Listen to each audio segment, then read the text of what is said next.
One of the things I tell Bitcoiners is never to put your private keys or your seed phrase in your will.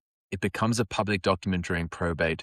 And so anybody who has access to that document will necessarily get access to your Bitcoin. You want to ensure that your loved ones can actually inherit your Bitcoin as you intended to, and that the state's not going to decide that. So you need to have a will. Your paranoia around putting that kind of information in your will is spot on. But there is a difference between being paranoid and just not putting that information anywhere and structured privacy that enables you to pass ownership over to your loved ones legally. There is a way that we can document all of this so that your loved ones actually get your Bitcoin without creating a honeypot. In this video, I'll run through the exact structure, talk through the 3 documents that are non-negotiable that you will need, and none of these documents touch each other and none of them expose your seed phrase or your private key material. So the first thing is a lot of people keep this information in their head, and that instinct is entirely understandable.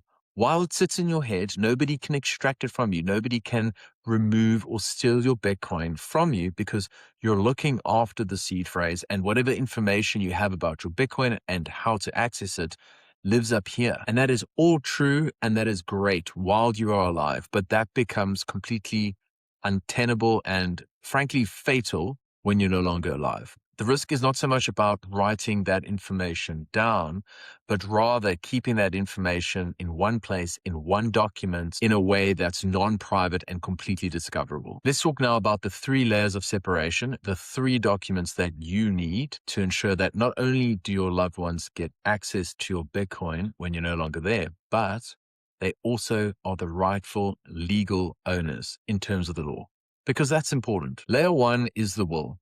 This contains very little, if any, information about your Bitcoin. Certainly not your private key, certainly not your seed phrase. And in many cases, people prefer not to make reference to the fact that they've got Bitcoin there at all.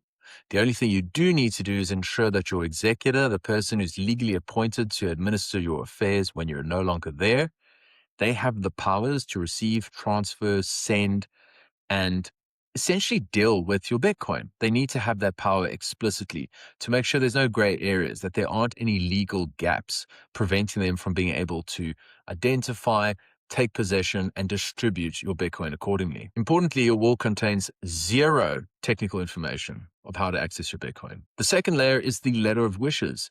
This is a private guidance note to your executor, to your trustee, about the reasons for you wanting to distribute your assets in a certain way.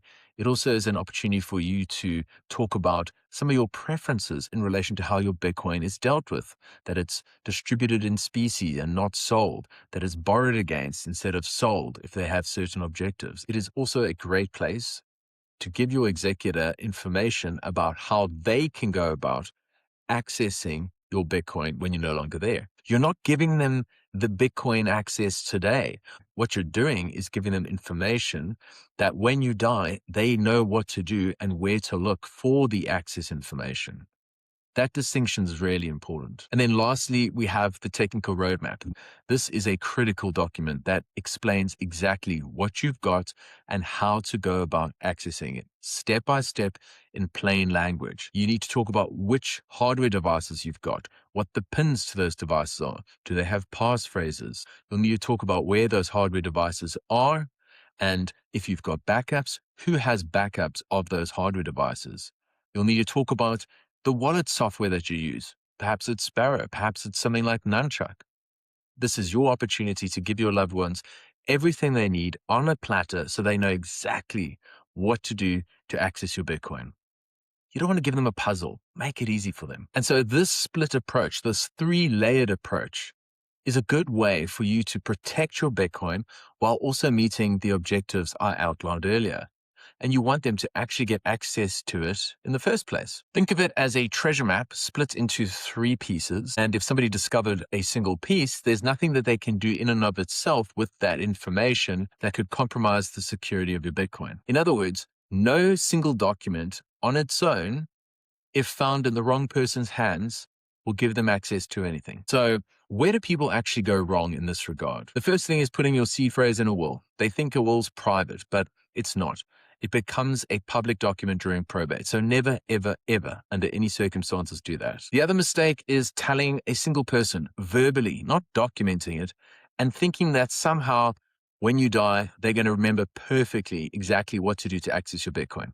It doesn't work that way. You need to document it, and it needs to be in plain language, step by step, exactly what they need to do to access your Bitcoin. And then lastly, another common mistake I've seen is people will have everything in a safety deposit box that is only accessible once you've actually obtained probate, which can take time. You want this to be easy as possible. So what do?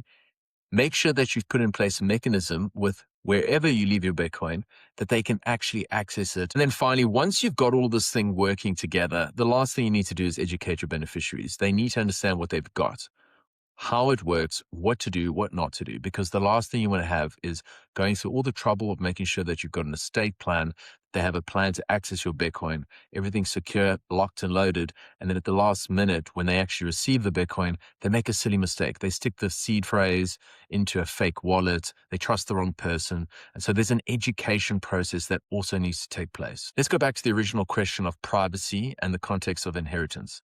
If you put everything in one single document that was discoverable, yes, you've compromised your privacy. But if you use a layered approach and distribute those documents in such a manner that if either one of those documents were compromised, it would not in and of itself compromise the security of Bitcoin, then you've done a good job. If you want to figure out where your inheritance plan stands, the best thing you can do is go to mybitcoinworld.com, do a free Bitcoin inheritance stress test. It will identify exactly what gaps you have and what to do to fix them.